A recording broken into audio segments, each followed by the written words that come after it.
Hello and welcome to Unacademy IAS English, a one-stop destination for the English medium civil services aspirants. A very good morning and welcome to the daily Hindu news analysis.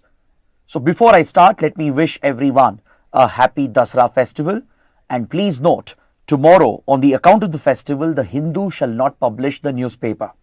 So tomorrow we will not be having the daily Hindu news analysis. So after today's session, we will see you again on Sunday.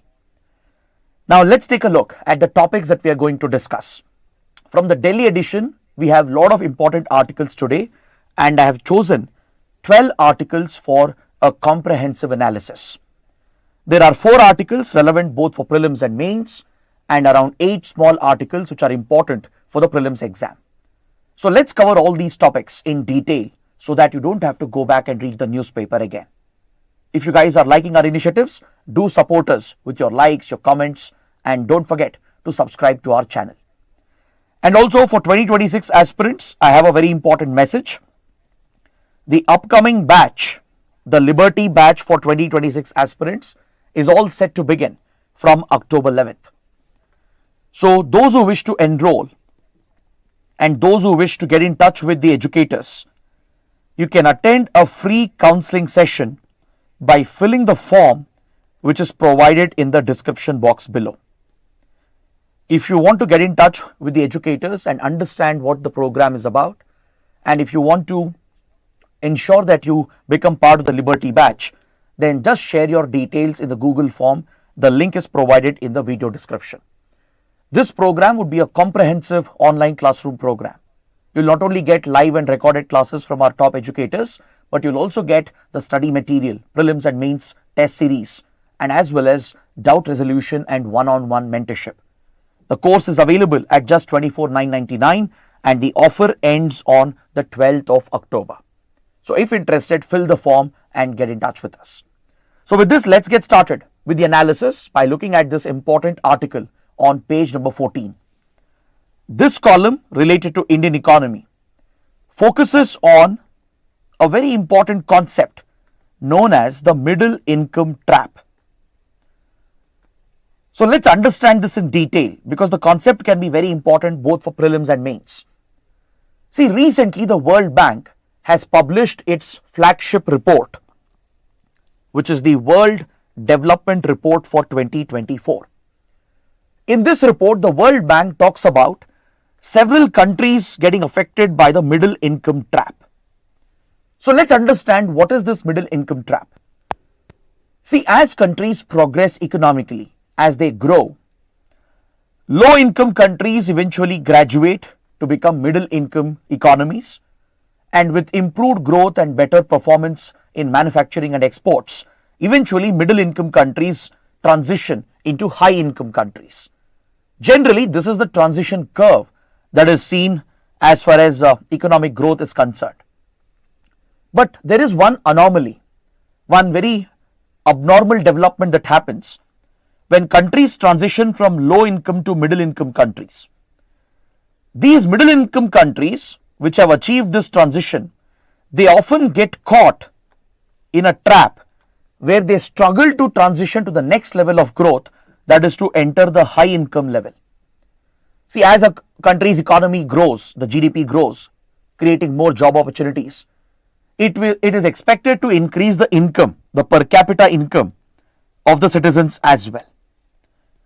As your per capita income goes up, your consumption will increase, domestic demand will go up, thus fueling further economic growth. This creates a self-sustaining cycle of economic growth and opportunities, which is expected to not only benefit the economy at large, but it is also expected to benefit the people, the citizens. But what happens is that in certain middle income countries, when they enter the middle income stage, where incomes have gone up with economic growth from low income to middle income countries, they often get stuck, they often get trapped in this zone where the growth starts plateauing and sometimes even it might drop. Many countries struggle to enter the high income bracket from the middle income stage. This abnormal anomaly that you see in economic transition is what is referred to as the middle income trap. So what happens is that the economy would be growing, the GDP, as far as the economy is concerned, would be rising up, but incomes will start stagnating. When income stagnates, it will affect the consumption level, it will bring down domestic demand, it will drag the growth down as well. Many countries struggle to get out of this anomaly or this abnormal phase of growth, and those who get trapped in the middle income gap, they would struggle economically and socially as well. Now this is what World Bank refers to as the middle income trap, where there is a slowdown of growth as well in middle income countries as the incomes don't increase. The average per capita income doesn't show any significant increase over the years, eventually leading to slowing down of the economy, and thus the countries get trapped or get stuck in the middle income zone itself. They struggle to transition into the high income zone. So to identify the middle income countries, there is a criteria which has been set by the World Bank. According to the criteria, if a country has a per capita income which is 11% of the per capita income of United States, those countries are considered as middle income countries, and if they are witnessing a stagnation in their growth after reaching this level, they are considered to be part of the middle income trap by the World Bank. World Bank estimates that a stagnation of income per capita, when economies reach a level of per capita income which is 11% of that of the US, it is at this stage countries are believed to enter the middle income trap. In the last 34 years, more than 3 decades, only 34 countries have transitioned from middle income to high income countries, which shows how challenging it is for middle income economies to go to the next phase of growth, to achieve high income levels and to become developed economies. Just 34 countries in last 34 years have been able to make this transition. So now let's understand what needs to be done to overcome this challenge, because according to the World Bank report, India is one of the middle income countries which is trapped in this zone of economic transition.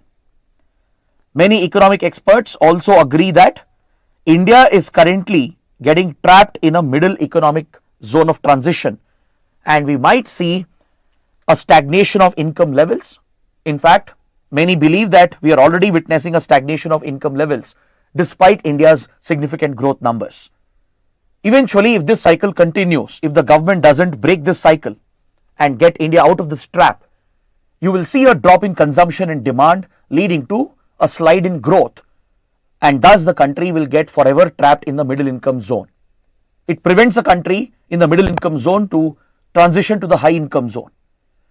So let's see what India should do to overcome the middle income trap. The writer says that the Indian government should actively carry out a state intervention. The government should intervene in the markets. It should play a direct role in enabling India's escape from the middle income trap. And for this, the writer is suggesting the 3I approach. 3I approach: I for investment, infusion, and innovation. The writer says that the government should drive the private sector, especially the big conglomerates, the multi-billionaires of India, to push investment in the country, to push the private capital which is being locked up by the conglomerates and the billionaires, and incentivize them and push them to invest back into the economy. Then infusion of global technology. These companies should be pushed by the government with the right policies and incentives to bring the latest advances in global technology, so that India can escape from the middle income trap and jump into the next phase of economic transition. And finally, the government should focus on innovation. The government should increase investments on research and development, and also encourage private sector to invest more. So essentially, the private sector has to do a lot more, and the government has a role to play here to push the private sector to invest, to infuse technology, and to innovate. This is the strategy the approach that is being advocated by the writer. Now let us see how other countries have escaped from the middle income trap. Let's see other regions, other economies, what they did to escape from the middle income trap to transition into the high income zone. If you take the example of European Union or even South Korea and Chile, in all the three cases, the governments played a direct role, meaning there was active state intervention. The governments played a proactive role from the front, along with the private sector, to help their economies to escape from the middle income trap. Now, if you look at the European region, many countries were stuck in the middle income trap many decades ago, but they successfully transitioned into high income zone and became developed economies. But of course, India can't be comparing itself with the European region, because in Europe, the European Union played a critical role in enabling this transition. The EU, which is a regional grouping, it created a free market. It abolished the border controls, it abolished the restrictions and the hard border measures, creating a free movement of goods, capital, investments and labor. So this is unique to Europe. No other region has been able to achieve that kind of economic and regional integration as Europe has achieved. So credit goes to European Union for integrating the markets, for creating free flow or free movement of goods and services and investments, capital and even labor. People can move around European countries. There is a free movement provided for goods, services and investments, and that creates a perfect platform for European countries. That is how they were able to move out of this trap and enter into the high economic zone. So the writer says European Union is not the right comparison for India. It would be unfair to place India on the same level of the European Union, given that the EU members had certain advantages. The writer says a better comparison for India, a better inspiration for India could be South Korea and Chile, which were almost similarly placed like India. Back in 1980s, 1990s, South Korea was also trapped in the middle income transition zone. But with active state intervention, the private sector was pushed by the state to ensure that the country escaped from the middle income trap. The South Korean government, it gave a push to the private sector. It encouraged certain private companies. Large conglomerates of South Korea were encouraged, which were performing well, to focus more on exports and manufacturing. South Korea relied on its manufacturing potential. It encouraged those companies and conglomerates which were performing well, whereas it allowed the other companies to fail. Companies which were not performing well, right, which were not contributing sufficiently, they were allowed to fail by the government. Government did not intervene in that case. But it actively supported other big conglomerates which today have become global giants in manufacturing, and they lead exports of South Korea. Now you tell me, who hasn't heard about popular South Korean companies like Samsung, LG, Hyundai, right? These companies today have global dominance. These were the companies, conglomerates, the South Korean conglomerates, which were pushed by the South Korean government and incentivized heavily to focus more on manufacturing and export driven growth. But if companies were not performing, for example, have you heard of Daewoo? Again, a South Korean conglomerate involved in multiple sectors from automobiles to ports, etc. The company was not performing well. The government allowed the company to fail and collapse. It went bankrupt. The government didn't even intervene and didn't even support the company. And that is the kind of unbiased approach that the South Korean government used. It only incentivized the performing companies and allowed the failing companies to collapse. This model allowed South Korea to capitalize on its manufacturing strength. It pushed the private sector to bring more investments. The conglomerates invested billions of dollars, brought in modern technology and focused on innovation. So government was only an enabler. The government was only pushing the companies to do this. So this is one model that we can learn from South Korea. If you look at Chile in South America, even Chile was trapped in the middle income zone, but its government-led policies led to a direct intervention in the resource export sector.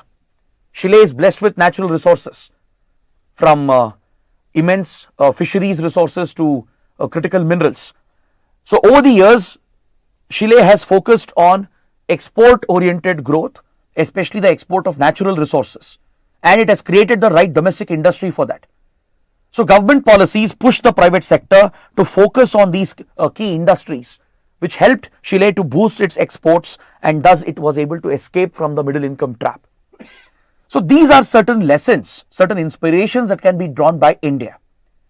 The writer says that the South Korean approach to focus on manufacturing, to be neutral towards private players, to not show any bias towards billionaires and the large conglomerates, and even allow the big conglomerates to fail if they were not performing, and incentivize only those billionaires and conglomerates who are investing, who are innovating, who are bringing technology.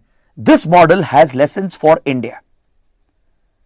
In India as well, we have these mega conglomerates, these large business houses, from Tatas to Reliance to Godrej to Mahindras. So the article is basically urging the government to not show bias or favor towards any billionaire or any conglomerate.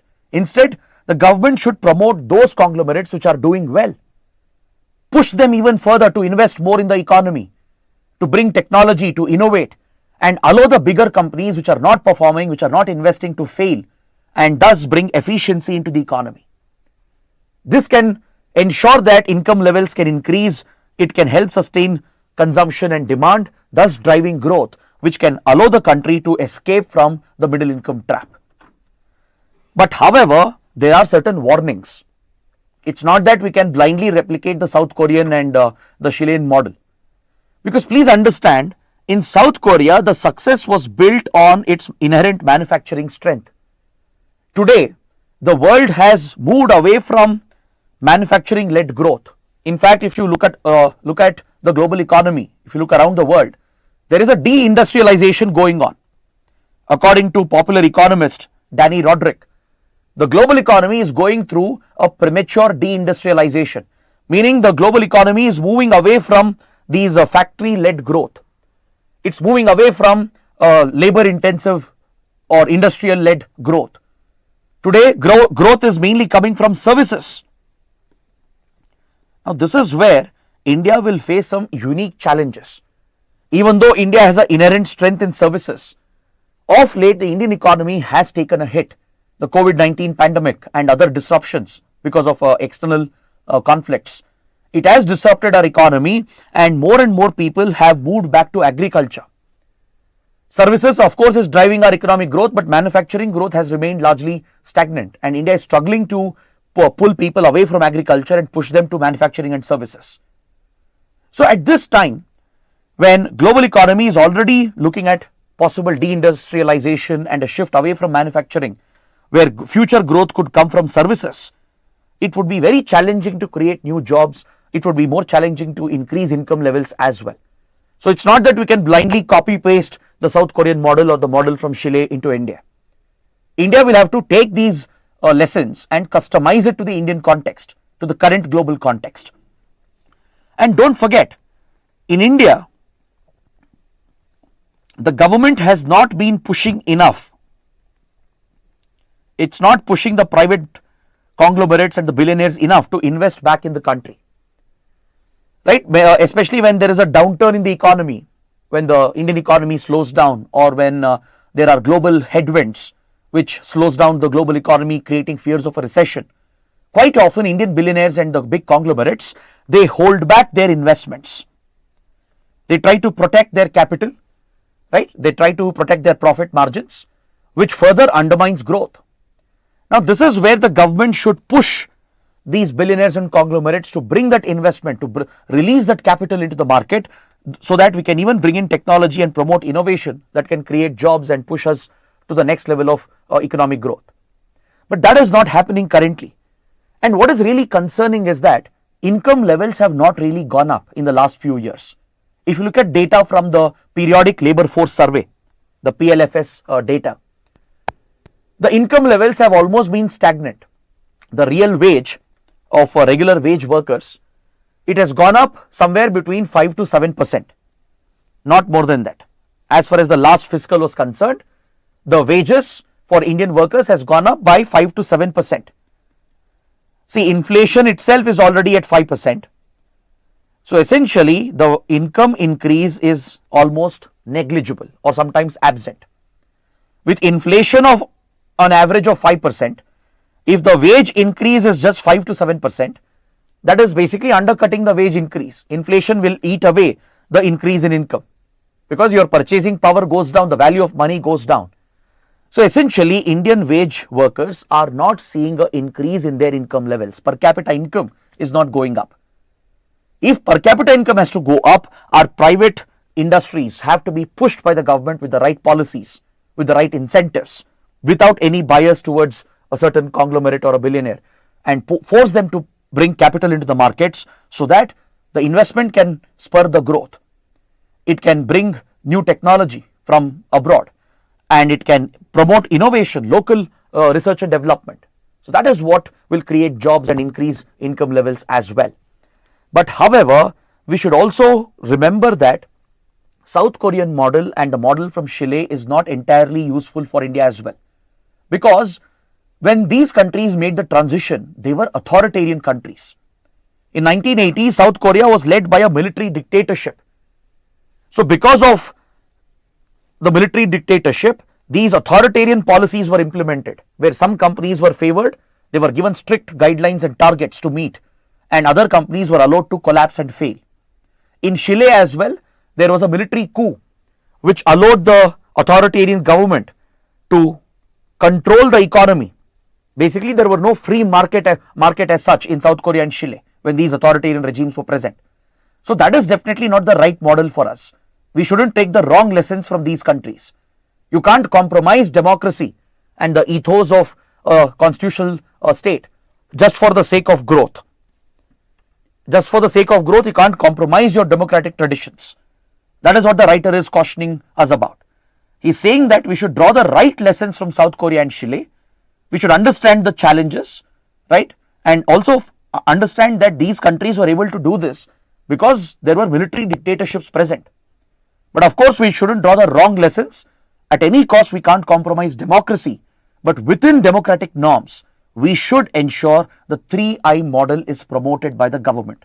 There has to be state intervention while protecting the free markets.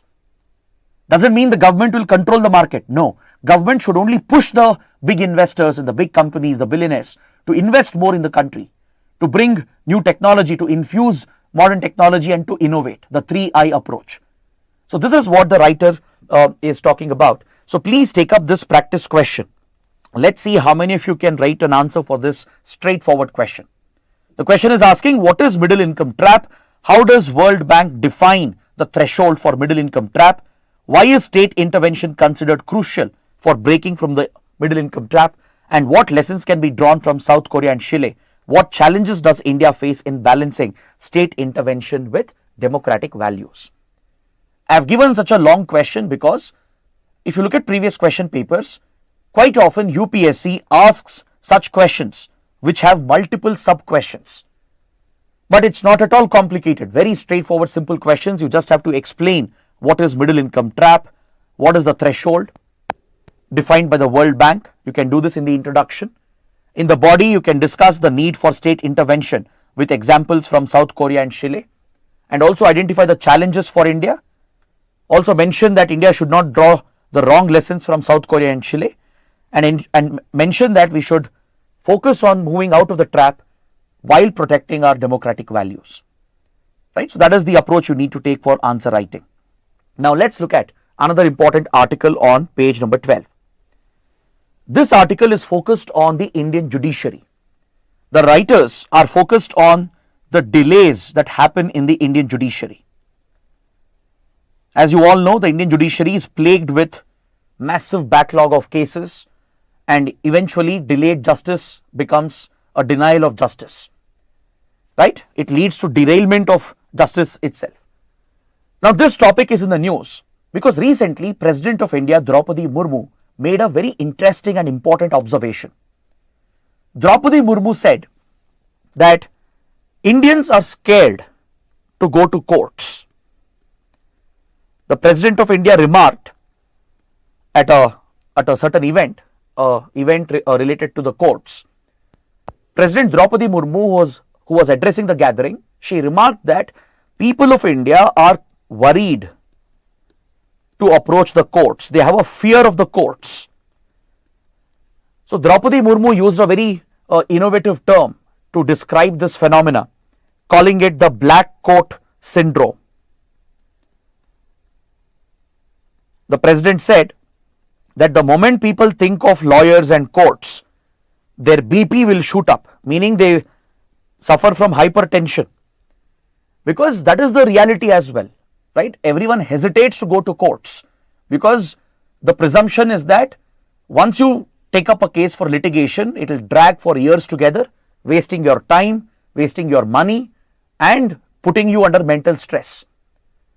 So Draupadi Murmu was drawing from a similar term used in the medical industry called the white coat hypertension. See, you might have experienced this when you go to hospitals or clinics to get examined by doctors.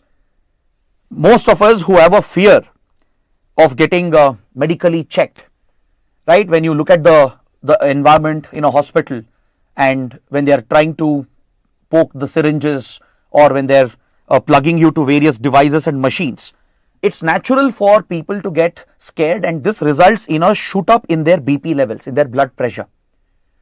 So this is a temporary phenomena. When patients visit hospitals for a checkup, it is noticed that their BP levels shoot up to abnormal levels because of the fear, the paranoia which is associated with hospitals. This is called white coat hypertension, a temporary shoot in blood pressure when you visit a hospital, when you are being examined by a doctor. Draupadi Murmu, the President of India, has equated that with the judiciary. People have a similar feeling, according to the President, which is true. People's BP will shoot up when they think of courts and lawyers and judges, because there is no hope to get justice. There are substantial delays, and this is largely because of ineffective case management. See, there are many reasons why we have such big backlogs in our judiciary. But one important reason is the ineffective case management, the way in which cases are allocated, the lack of adherence to the timelines, be it for filing documents, for producing witnesses, for corroborating the witness evidence.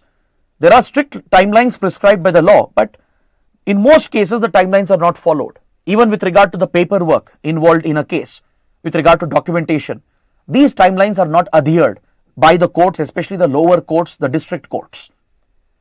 So judges, lawyers, even litigants and witnesses, all of them are part of this problem.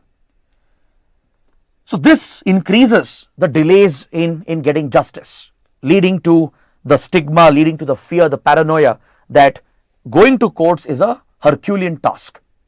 So President of India referred to this as the black coat syndrome, just like we have white coat hypertension. Now let's dive a little deeper into this topic. Now this statement by President Draupadi Murmu reminds me of a very, very popular scene from the movie Damini, where Sunny Deol, who plays the character of a lawyer, talks about inordinate delays, repeated adjournments, tariq pe tariq, but without insaf, without justice.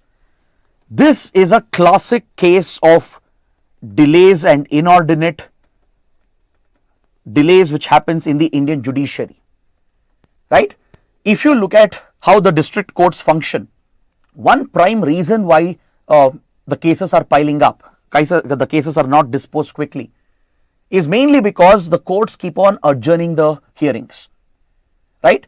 They just look into the initial arguments and they simply adjourn the case to some other date, which is few weeks or few months later. So repeatedly there are adjournments. This basically increases the time period of the litigation. So date after date is given. So in a way Sunny Deol was right. And even after initial hearings are completed and let's say lower court has passed a order, then the litigants will go for an appeal. They'll approach higher courts. The costs will keep shooting up. You need to keep paying your lawyers, right? your time is getting wasted, cases are dragging for months and years, eventually you're not getting justice.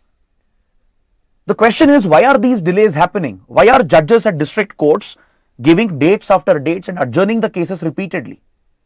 Why the timelines are not being followed? Why cases are not being properly allocated? Why there is no efficiency in case management? This is what we need to understand. We need to identify the root of the problem. See, it is easy to blame everything on the judiciary, right? It's easy to blame everything on the judges, but that's not the only problem. You need to take a holistic look at the judiciary at the lower levels to understand what is happening, why these delays are occurring, why the legal costs are shooting up, and why there is no justice being delivered quickly. So that is what the writers are trying to explore here. The writers say that we do have strict timelines. If you look at the laws, the statutes that are there are strict timelines present with regard to filing of documents, with regard to disposing of a case. But problem is, it's not adhered, it's not enforced at the ground level. Now some of you might suggest, why not bring in technology to ensure cases are more efficiently allocated and the cases are tracked in real time? We should bring in technology. Even this has been tried. In fact, there is a digital platform introduced at the lower court level since the late 2000s. There is a case flow management system, an IT system which was introduced at the lower courts, at the level of the district courts, where a technological platform was rolled out to ensure that the scheduling of cases is done efficiently, to ensure that the cases are allocated and the timelines are followed. But problem is, they have not been implemented properly. There is inconsistent implementation at the ground level. So this is where the problem lies. It's a systemic problem, and it's not just about the courts and the judges who are delaying the cases, adjourning the cases. It's also about the lawyers, it's also about the litigants. So this has to do with human behavior as well. Because no matter what systems you have in place, what rules and laws and strict timelines you have in place, eventually people are supposed to follow them, right? If people don't follow those rules, eventually the system will not function efficiently. So that is what is happening in the judiciary, right? There are problems created not only by the judges, by the system as well, by the lawyers as well, by the litigants as well. So this requires a more holistic approach to tackle the behavioral, psychological aspects involved, which are linked with human behavior. Apart from rectifying our standard protocols, apart from enforcing the existing statutes and timelines and regulations, there should be focus on correcting human behavior at the level of the judges, lawyers and litigants. Only then we can efficiently handle the caseload at the lower judiciary. See, for example, judges are under tremendous pressure at the district level. See, judges are asked by high courts to prioritize certain cases. The high courts, right, under whose jurisdiction the district courts come, they often issue these orders to prioritize certain high profile cases. This puts the district judges under pressure. So they will allocate a disproportionate amount of time and resources to these priority cases given by the high court, because high court may not have understood the operational constraints of a district court. High court may not have understood the workload of the district judge. High court would have simply passed an order saying this case is a priority, solve this within the given timeline. So district courts will prioritize those cases, judges will get obsessed with that, leading to sidelining of other cases, which increases the pile-up of cases. So high courts need to be better when it comes to allocating these timelines, when it comes to prioritizing certain cases by the district courts. They need to be mindful of the operational constraints faced by district judges. The other problem is that there are statutes and rules imposing the timelines. For example, you need to file certain documents within a timeline. Lawyers have to file these affidavits within a certain deadline. The judges have to pass rulings within a certain timeline. Those guidelines are already there. But problem is, it's not being followed. If judges try to adhere to it strictly, they might be seen as a very rude, uncooperative judge, which would affect their image in the bar, which could even affect their career progression later. Right? The bar might perceive them as a very authoritarian judge. And also the performance evaluation system, the appraisal system of the district judges is problematic. See, judges at district level are evaluated based on units which are awarded to them. Just like in any corporate setup, right, where performance is tracked and appraised, similarly district judges undergo a performance evaluation system. So there is a metric based system where depending on the cases solved, certain units are awarded to each judge and they have a target to meet, right. Problem is, when you have such a rigid approach, a mechanical approach based on units which are awarded, judges will prioritize the easy and simple cases. Because see, judges will be driven, obviously they have a need for career progression. They are concerned about their performance evaluation. So when a unit based mechanical system is implemented, judges would be driven to just chase those targets, to quickly deliver judgments in easy, simple cases which are easy to solve. They may not take up the complex cases which require more nuanced approach from the court. They may sideline the complex and difficult cases which actually requires judicial intervention, which should be a priority. Maybe there is a case involving an important social issue, a case involving an environmental issue which requires the time of the judge. But judges have no incentive to focus on these complex cases. They end up focusing more on simple, easy cases to dispose as many as possible, just to earn the units, the awards, so that their performance evaluation becomes better. Now this is a problem which needs to be solved. The performance evaluation system can be made better. Even lawyers and litigants are to be blamed. You know what lawyers and litigants do? They deliberately push for adjournments.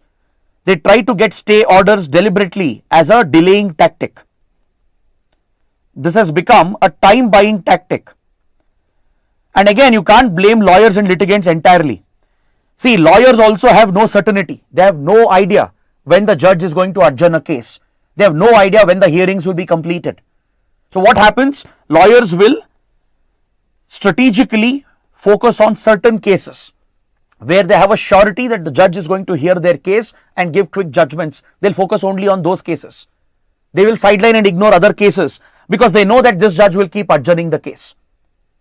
Right? So there is no clarity in the system. This has to do with inefficiency in case management. The overall flow of the case within the court is not being managed efficiently.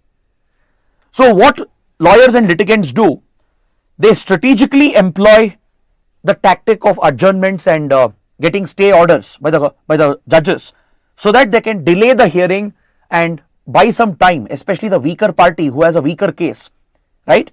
They will deliberately use this as a legal strategy just to get an adjournment or just to get a stay order so that the case goes on inordinately, thereby protecting their interests. So this has to do with human behavior, right? The pursuit of judges to get more units, the pursuit of lawyers to focus on those judges who pass quick judgments, the pursuit of litigants to get adjournments and stay orders just to delay the hearings, just to delay the case.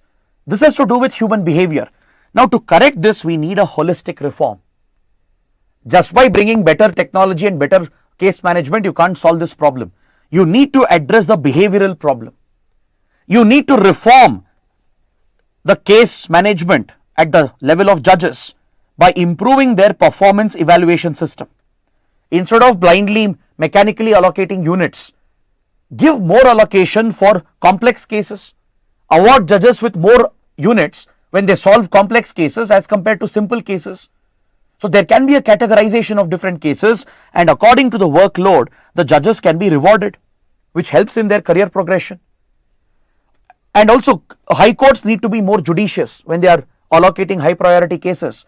They should be mindful of the constraints of the district court, right? If they simply pass these orders, the district courts will allocate disproportionate time and resources on one case, thereby sidelining other cases. So this can be solved, this can be addressed. Then lawyers and litigants, if they have more clarity on when cases will be heard, when they can expect a final judgment, right? They may not resort to this strategic tactic, the time buying or delaying tactic. There should be incentives created for this in the system. Litigants have to be discouraged, right? There should be regulations in this regard where deliberate adjournments and stay orders cannot be sought as a time buying tactic. Even these orders should have a temporary effect. Because see, right now once a stay order is given, until the final hearing happens, right, the litigant is basically protected. The other party can't proceed. So this almost permanent effect of the stay order is a problem. That's why lawyers and litigants are using it as a strategic time buying tactic. But if it has a temporary effect, right, if it's applied only for a short term, then litigants will stop using it as a time buying tactic. Lawyers also will not encourage that. If lawyers have more clarity about the system, about how cases are being allocated, when they can expect a hearing and a judgment, even they will have more interest in all the cases which are going on. So this requires a holistic approach and legal reforms accompanied with technological intervention. Data based case management. You can bring in AI to efficiently allot and handle the cases, the movement of cases. Right, on the back end of the judiciary, AI based, data based IT platforms can play a very efficient role in making this process as smooth and streamlined as possible. So these are the interventions that are necessary to address the inordinate delays in the judicial system, especially at the lower courts.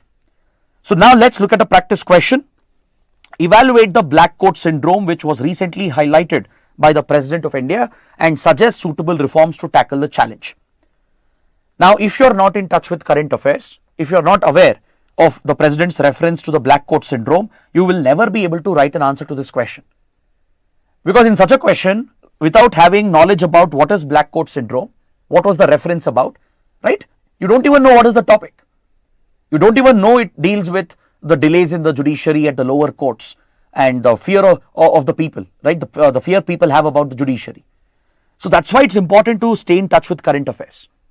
If you are aware that President Draupadi Murmu made this statement in the context of the phobia that people have to approach courts because they know that cases are getting delayed, costs will be higher, right? So they don't approach the courts at all, leading to denial of justice.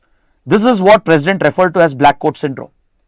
So explain that in the introduction, compare it with white coat hypertension seen in the medical industry, right?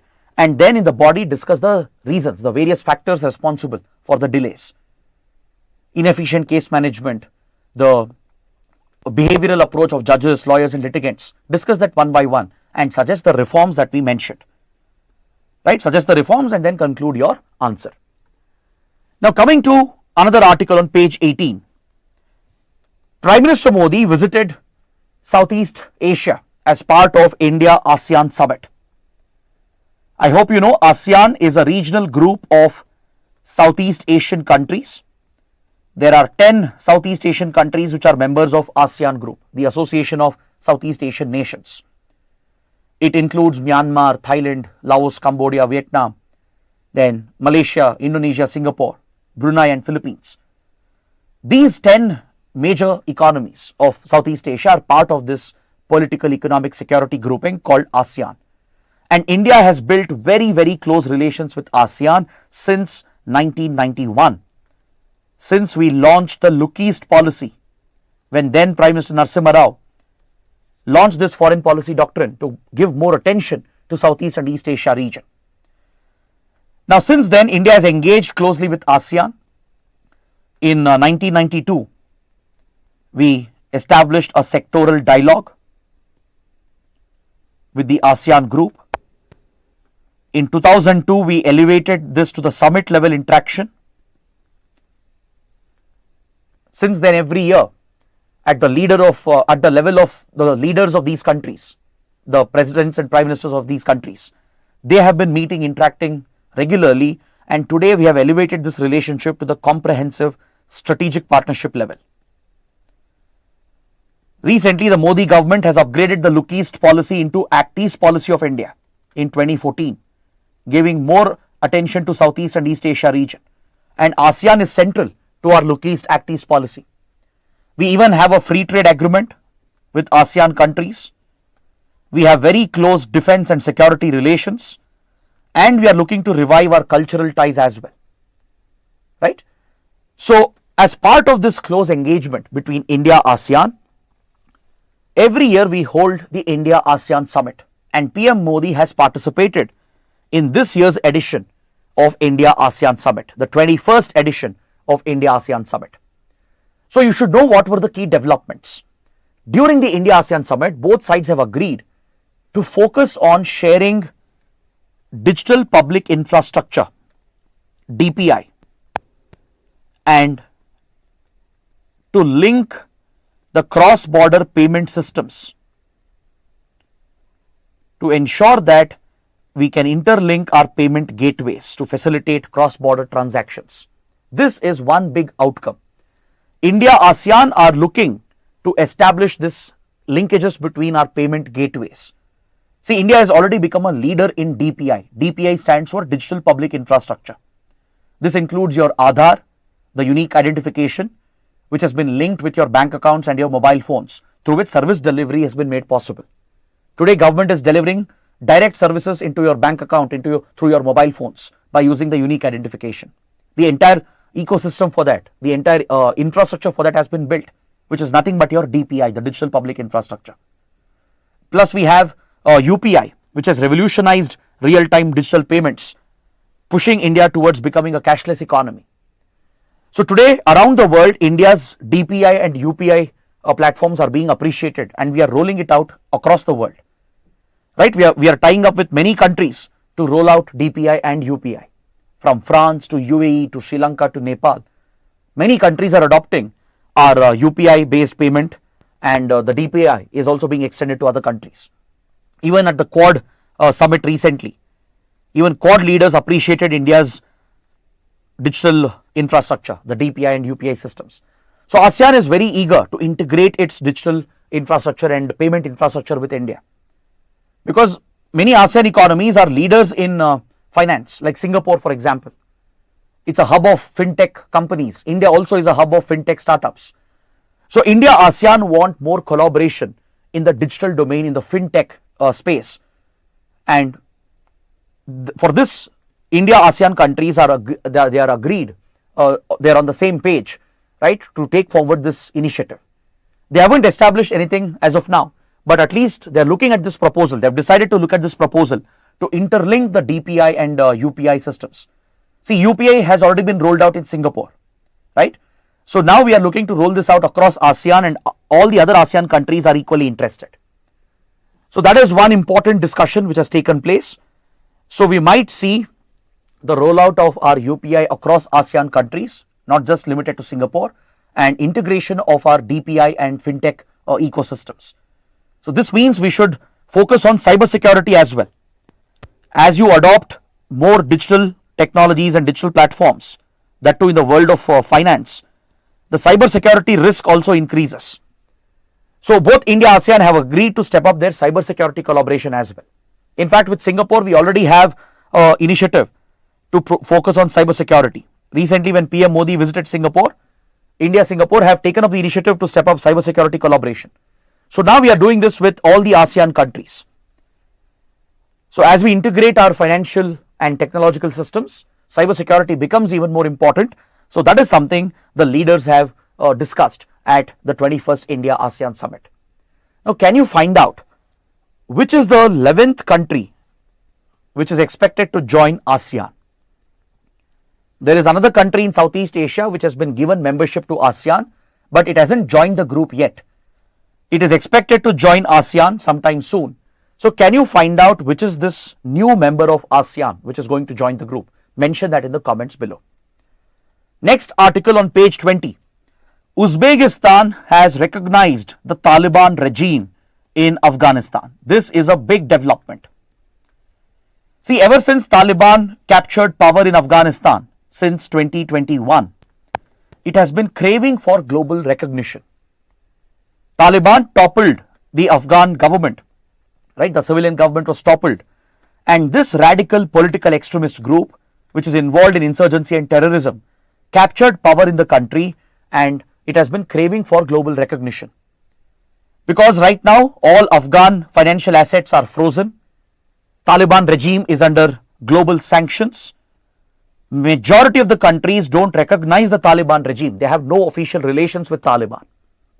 In fact, when Taliban came to power in 1996, even then, very few countries had recognized the Taliban regime.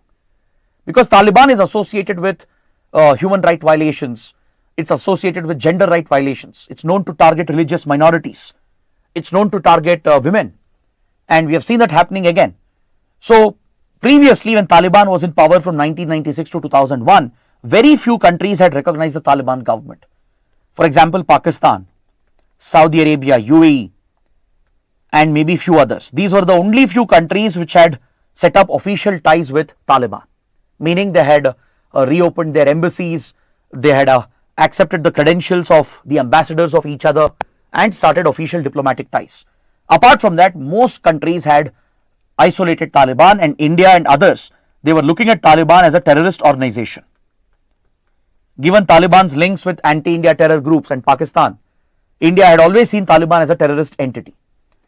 But this time around, the Taliban has been trying to project a more moderate image. Even though on the ground it has continued its brutality, it has enforced the strict Sharia, targeted women and religious minorities. At least in front of the world, is trying to showcase a moderate image because it is craving that global recognition. And China became the first country this time to recognize the Taliban regime. Earlier this year, China established official ties with Taliban and even accepted the Taliban ambassador to Beijing. And China has even sent an official ambassador to Kabul, thus establishing formal ties between them, and China became the first major power to give official recognition to Taliban. Now Uzbekistan has joined the ranks as well. Uzbekistan has accepted the credentials of Taliban's ambassador, leading to recognition to the Taliban regime.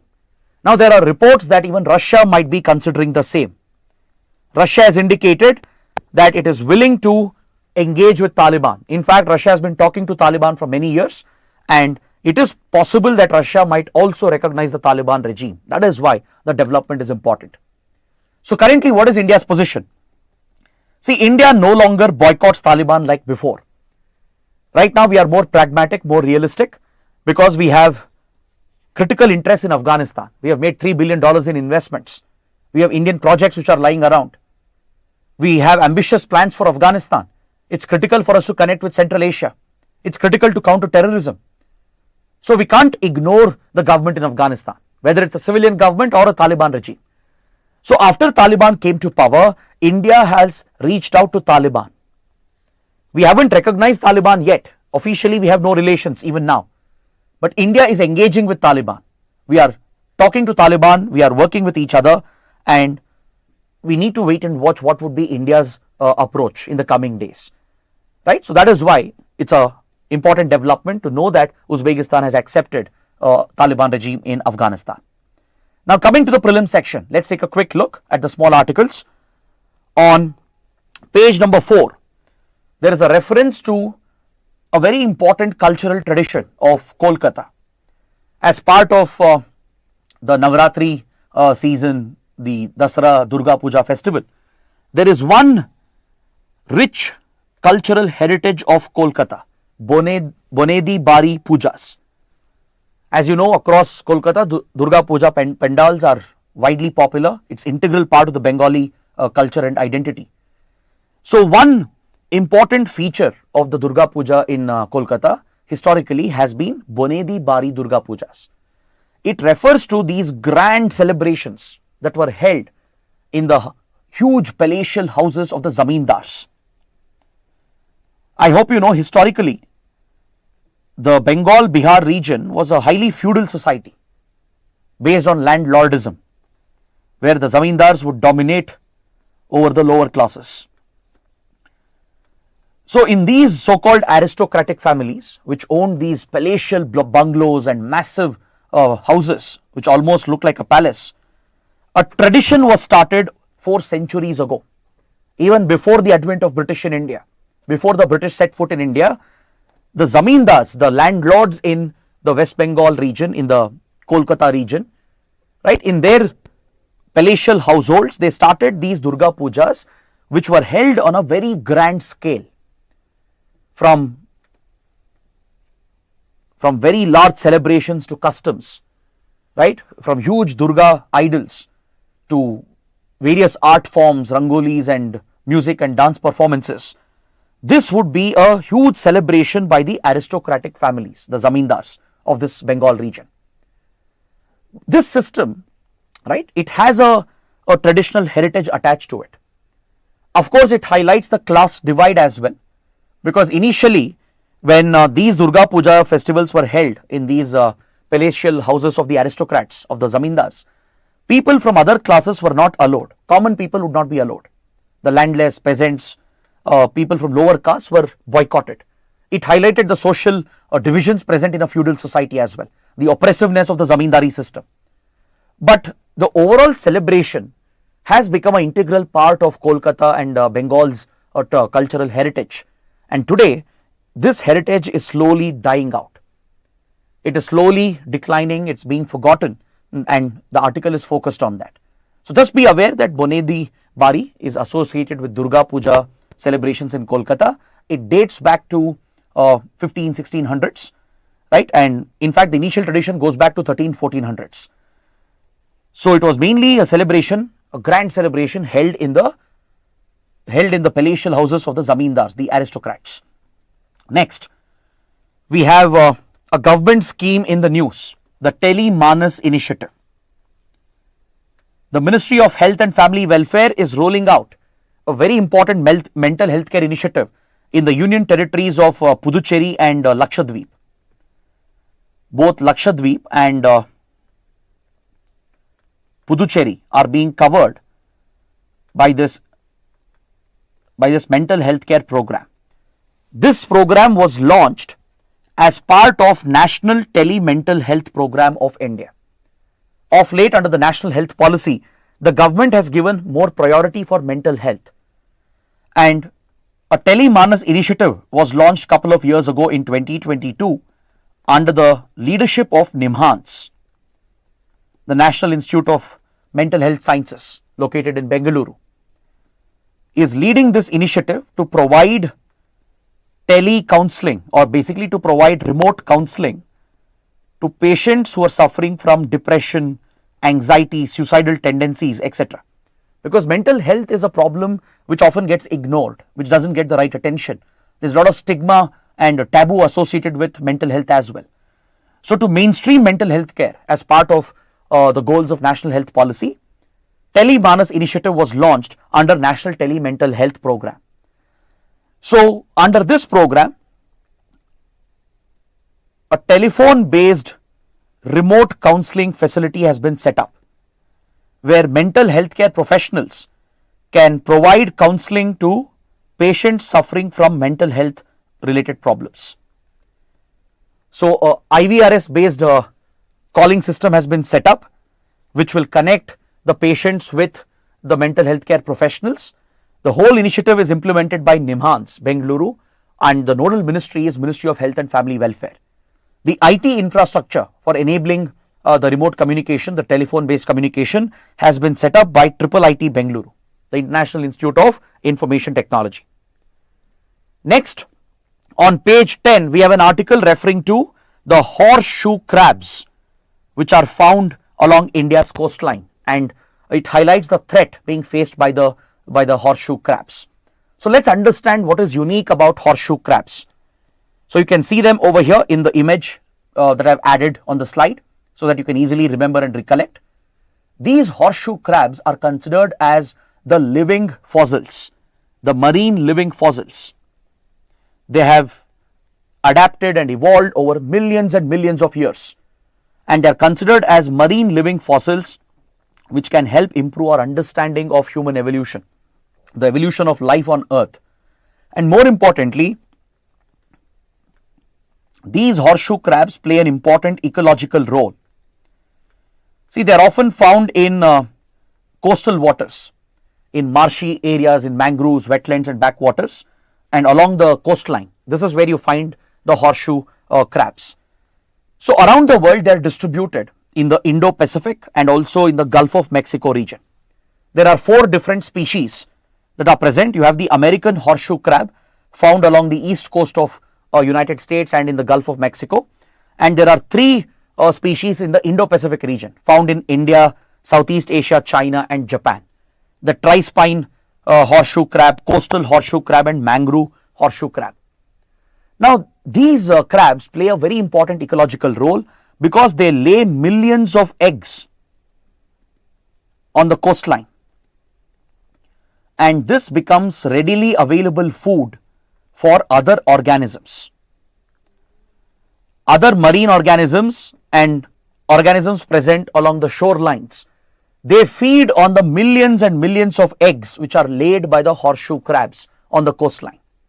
From birds to reptiles to even fish and other marine organisms, right? They feed on the eggs laid by the horseshoe crabs, thus contributing to the biodiversity of the marine ecosystem. So they play a critical role in the ecosystem, but today they are being threatened.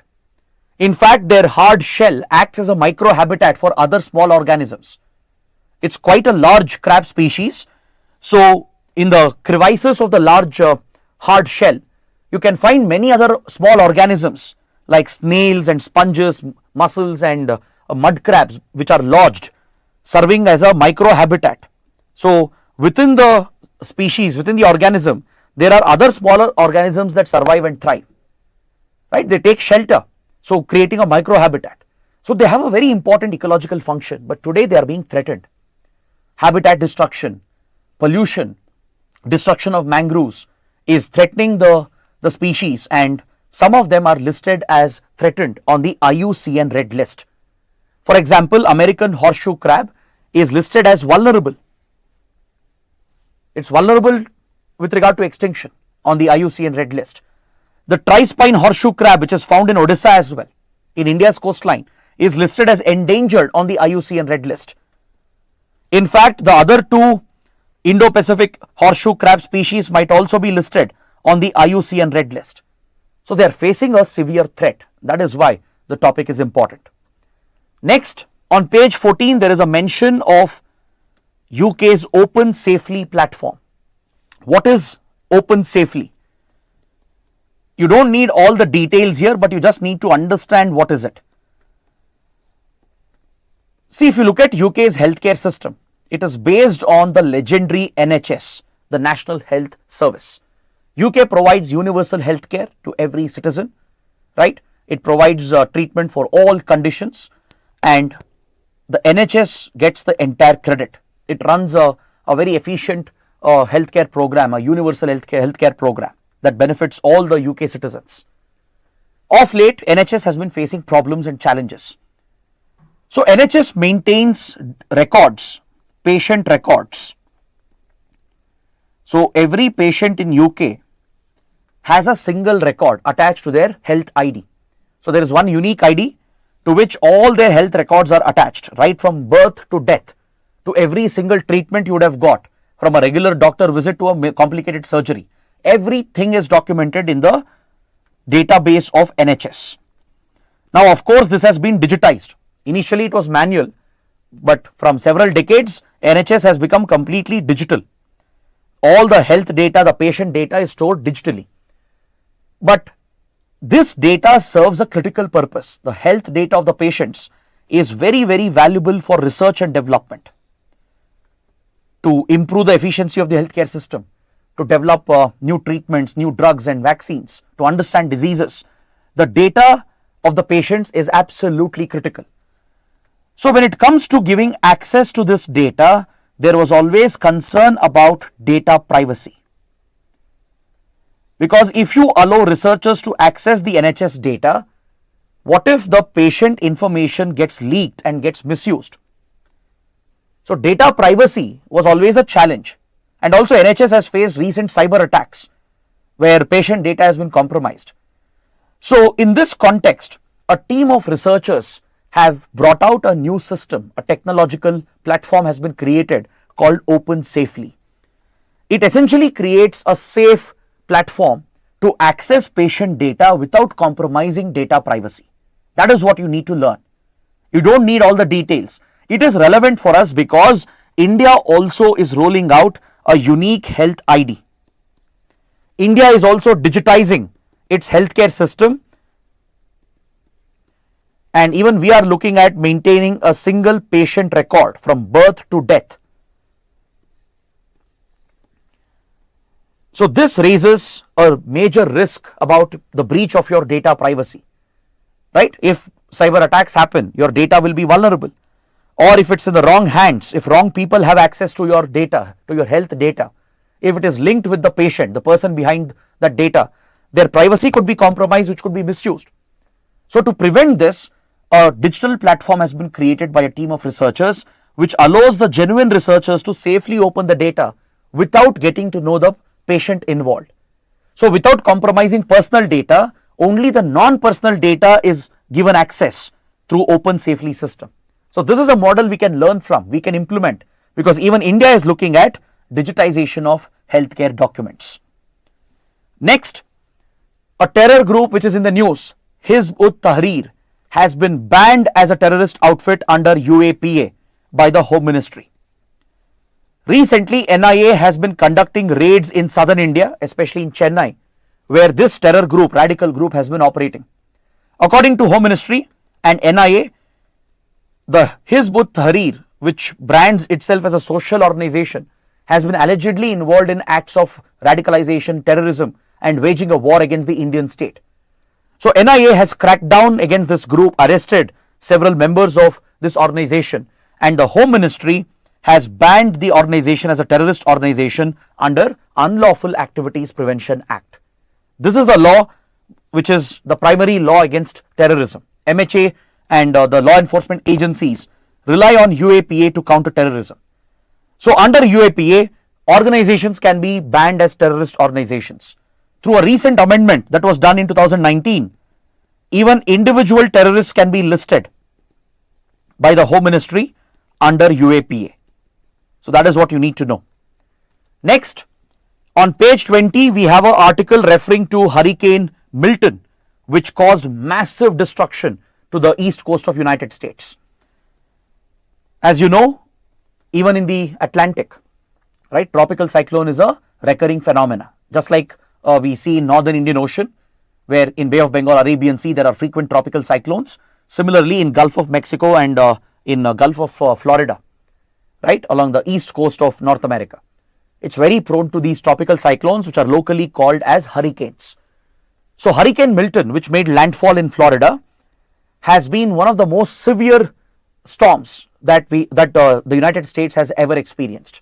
It was a category 3 storm, which highlights the increasing extreme weather events, right? The frequency, intensity of extreme weather has gone up because of global warming and climate change. Studies have shown that warm waters in the Atlantic near Gulf of Florida, Gulf of Mexico has directly contributed to a very intense cyclonic storm, that is Hurricane Milton. It has caused widespread destruction in east coast of US and in Florida especially. Next, article number 11.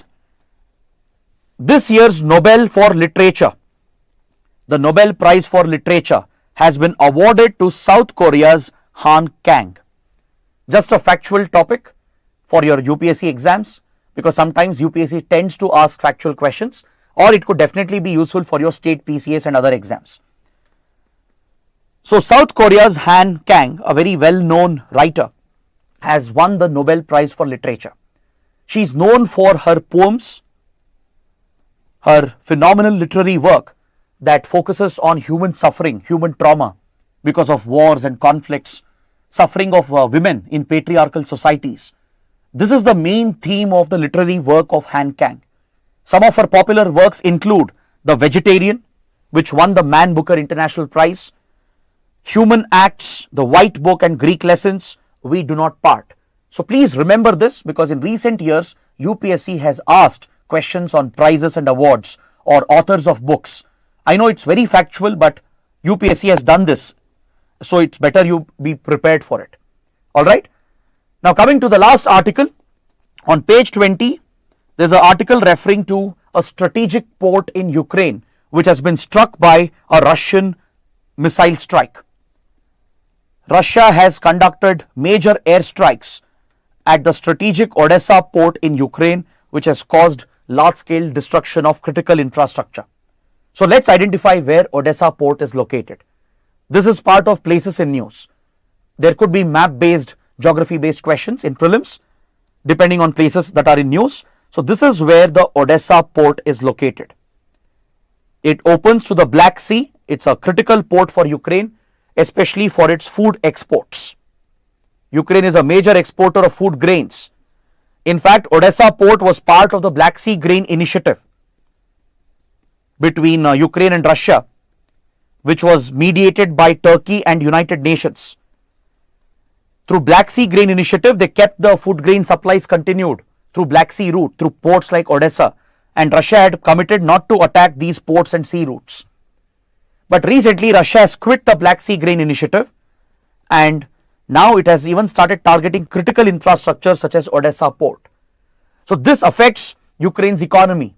It will hit Ukraine's food exports.